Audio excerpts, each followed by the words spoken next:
Kadang kita melihat itu ada seseorang yang kelihatannya tenang gitu. Ini salah satu orang yang sangat berbahaya, yang mereka tidak banyak, tapi juga mereka ini kadang kita temukan. Mungkin teman-teman pernah temukan orang-orang seperti ini di dalam kehidupannya. Dan nanti akan kita kuak kenapa orang ini bisa berbahaya dan bagaimana cara bisa menjadi seperti mereka setelah yang satu ini.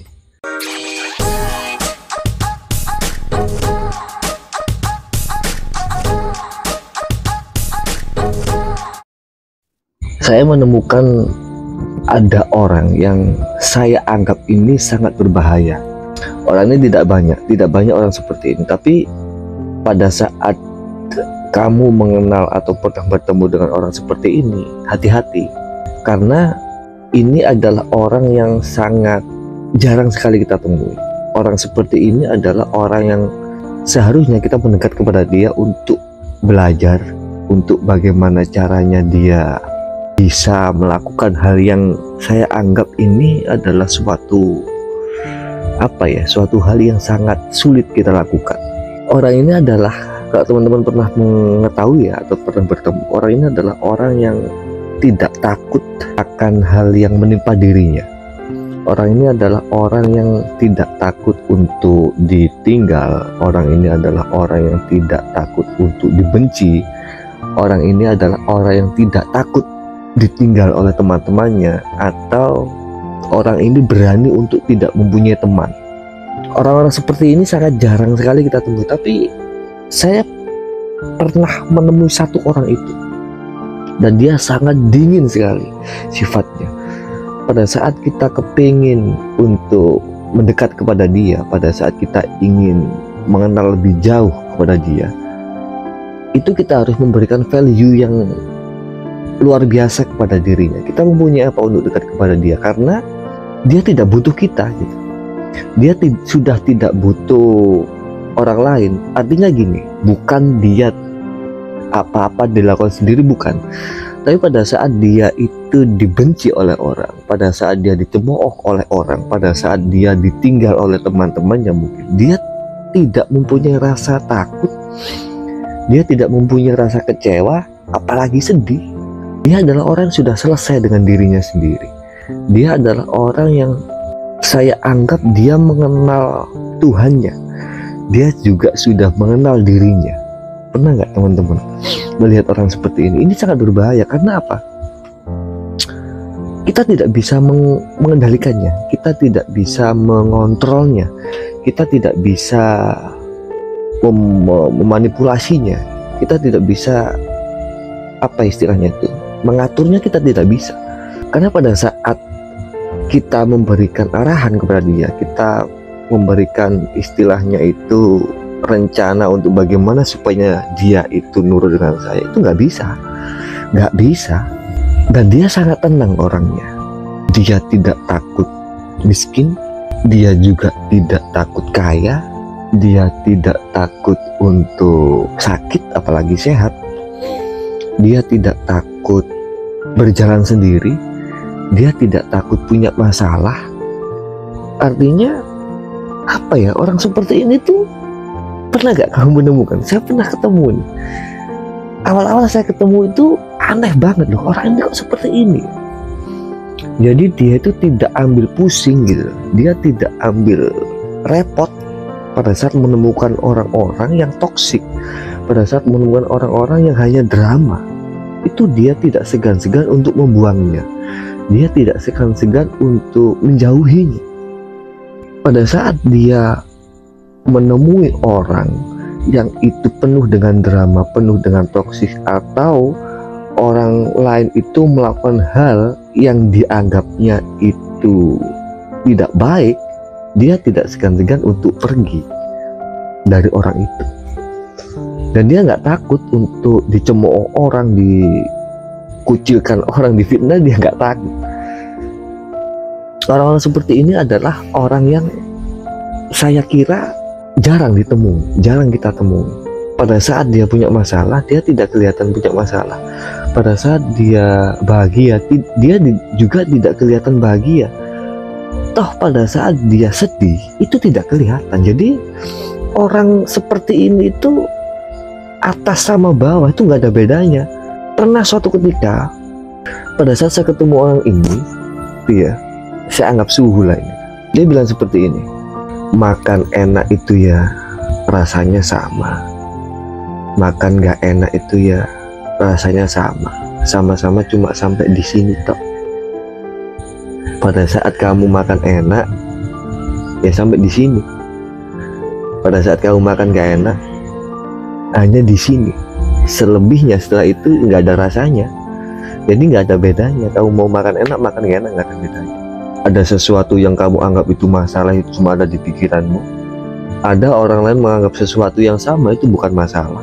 Sebaliknya, pada saat kamu menganggap itu sebuah kebahagiaan, itu juga ada di pikiranmu. Di luar sana juga ada orang lain yang menganggap yang sama itu sebuah masalah. Kamu jangan merasa yang kamu alami sekarang itu benar. Dari sini saya berpikir, berarti apa yang kita alami itu jangan menganggap yang disimpulkan oleh pikiran kita itu benar. Karena pikiran kita ini bisa kita rubah sewaktu-waktu. Pada saat kita melihat suatu hal, kita mau melihatnya itu sebuah masalah, kita mau melihatnya itu bukan masalah, itu tergantung kita. Pada saat kita melihat seseorang, mau kita senang dengan dia atau kita tidak senang dengan dia, tergantung ini. Artinya dia sudah bisa menciptakan kebahagiaannya sendiri, dia sudah bisa menciptakan ketenangan sendiri untuk dirinya tanpa kontaminasi dari luar.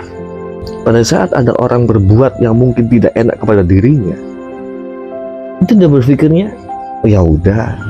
Pada saat ada orang memujinya, dia juga biasa, tidak jumawa, tidak sombong, tidak merasa tinggi hati atau besar kepala, enggak.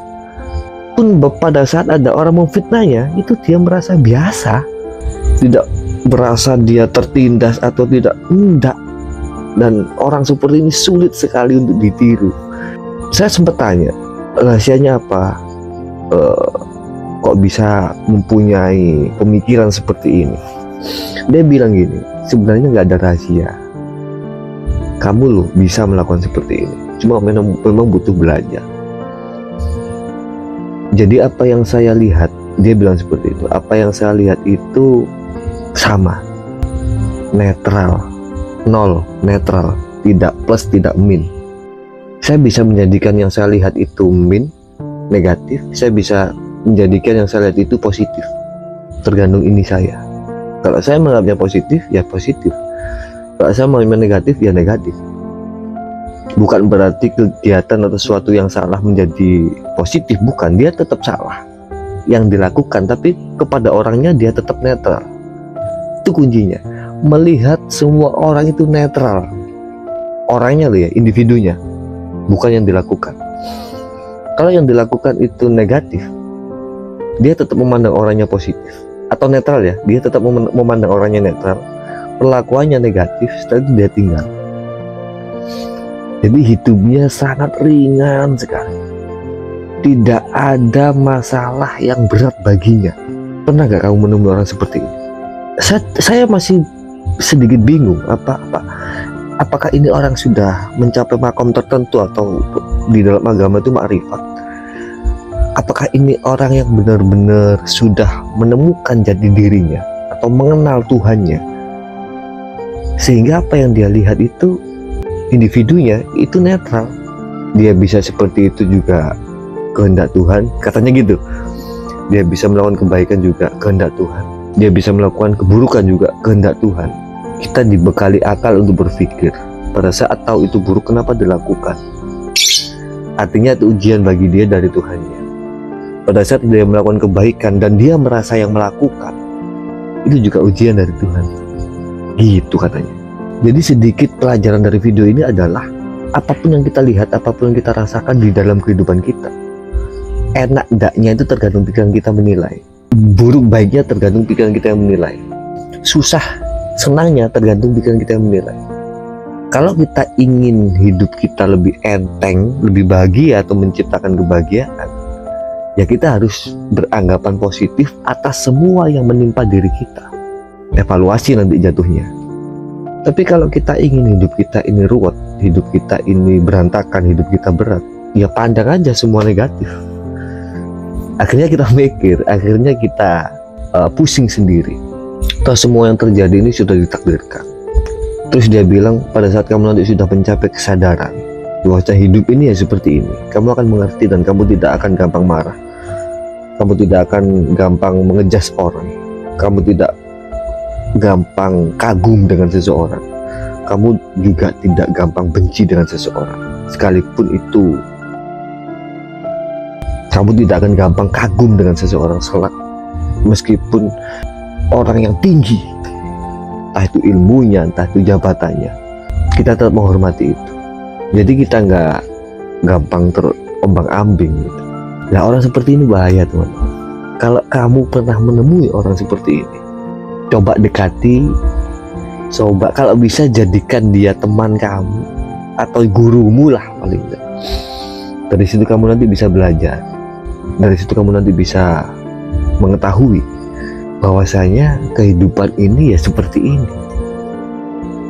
Sesumpek apapun diri kita, sepusing apapun kita, seburuk apapun keadaan kita sekarang, mulai dari kesehatan, finansial dan sebagainya, ini sudah kehendak Tuhan.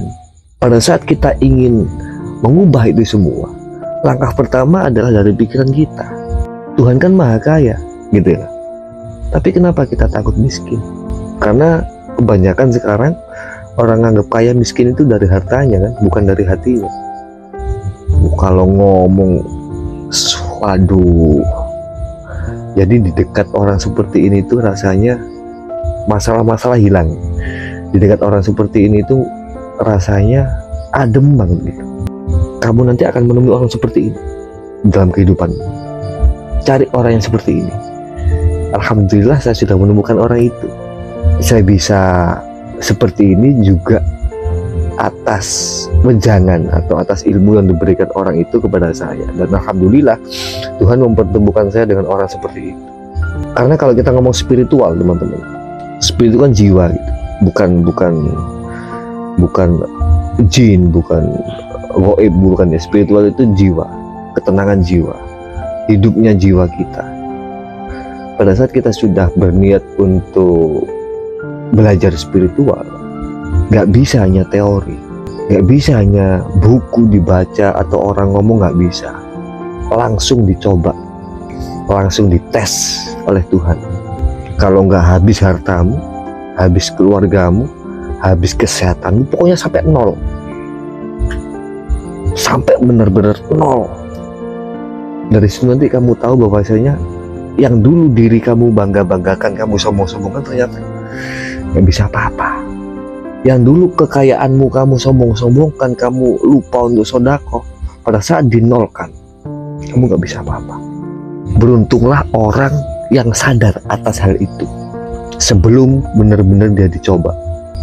Jadi pada saat kamu sekarang lagi di bawah, jangan takut, kamu punya Tuhan. Pada saat kamu lagi di atas, jangan sombong. Kamu itu siapa? Berapa lama Tuhan membuat orang yang awalnya kaya jadi miskin, berapa lama? Yang awalnya sehat walafiat jadi abiuk, berapa lama? Yang awalnya miskin jadi kaya, berapa lama? Jadi video ini adalah video cerita saya bertemu dengan seseorang seperti ini. Harapannya kamu nanti juga menemukan orang seperti ini di dalam kehidupan. Kalau kamu masih gampang marah, kamu masih gampang mengejas orang, kamu masih gampang ngambek, kamu masih gampang stres, mungkin kamu belum menemukan orang seperti ini atau belum mempunyai pandangan seperti orang ini. Dan saya terus belajar. Di video kali ini saya tidak memberikan topik apapun, ini hanya cerita bahwasanya ternyata ada loh orang yang berbahaya, ada loh orang yang bisa melakukan hal seperti itu, yang mungkin dulu-dulu kita hanya melihatnya di TV, mungkin hanya cerita-cerita wali, cerita-cerita sahabat dan nabi. Ternyata sekarang ada dan masih ada. Semua kita semua dipertemukan dengan orang-orang yang dingin, dengan orang-orang yang hebat, dengan orang-orang yang berilmu tinggi, yang tidak merasa itu ilmunya tapi ilmu dari Tuhan titipan, dan dijauhkan dari orang-orang yang sombong. Kita dijauhkan dari orang-orang yang peminter gitu ya, kita dijauhkan dari orang-orang yang munafik. Semoga cerita kali ini bermanfaat. Sekian, assalamualaikum warahmatullahi wabarakatuh.